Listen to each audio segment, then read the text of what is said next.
الحمد لله رب العالمين، والصلاة والسلام على رسول الله محمد وعلى آله وأصحابه أجمعين، أما بعد.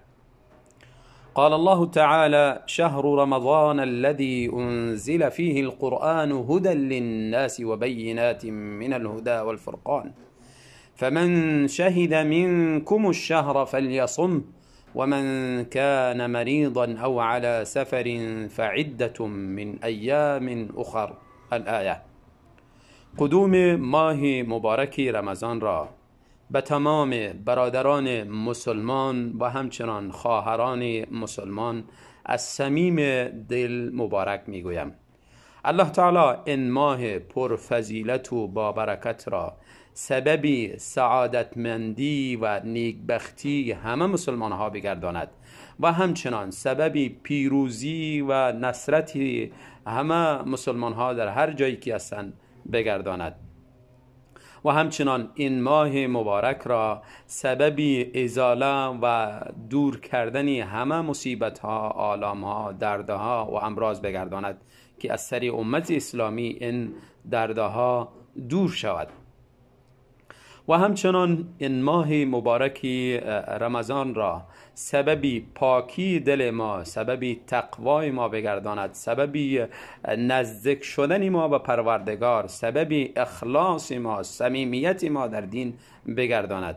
الله تعالی این ماه مبارکی رمضان را سبب بگرداند تا دلهای ما با قرآن زیاد عشق بگیرد، علاقه بگیرد، زیاد محبت داشته باشد، بتوانیم در این ماه مبارک رمضان زیاد انبارهایی از طاعات و نیکی را کسب کنیم و عمل کنیم و به خود ذخیره کنیم.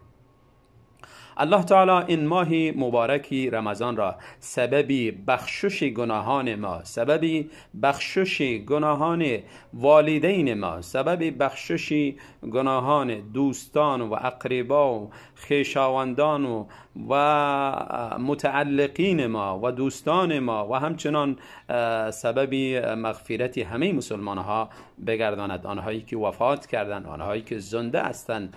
الله تعالی همراه از اینکه گناه ها را بخشش میکنه، زنده ها را توفیق بیشتر نصیب کنه تا اینکه در این ماه مبارک رمضان بیشتر طاعات را انجام بدهیم و در ماههای دیگری هم بیشتر اصلاح شویم. الله تعالی این ماه مبارک رمضان را آخرین ماه برای ما نگرداند، بارها این ماه را سری ما تکرار کند که ما با صحت و عافیت و تندرستی ماه مبارک رمضان را استقبال کنیم، روزه از را بگیریم، شبهای از را قیام کنیم، شب لیلت القدر را قیام کنیم تا اینکه اون بشارت هایی که رسول الله صلی الله علیه و سلم برای امتانشان دادن، کسی که ماه مبارک رمضان را روزه گرفت گناهانش بخشش میشه، کسی شب رمضان را قیام کرد گناهان گذشتهش برش بخشش کرده میشه و همچنان کسی شب قدر را قیام کرد گناهان سابق و گذشته از او از بین میره، محو میشه و الله تعالی مغفرت میکنه. الله تعالی ما را از جمله همون اشخاص بگرداند.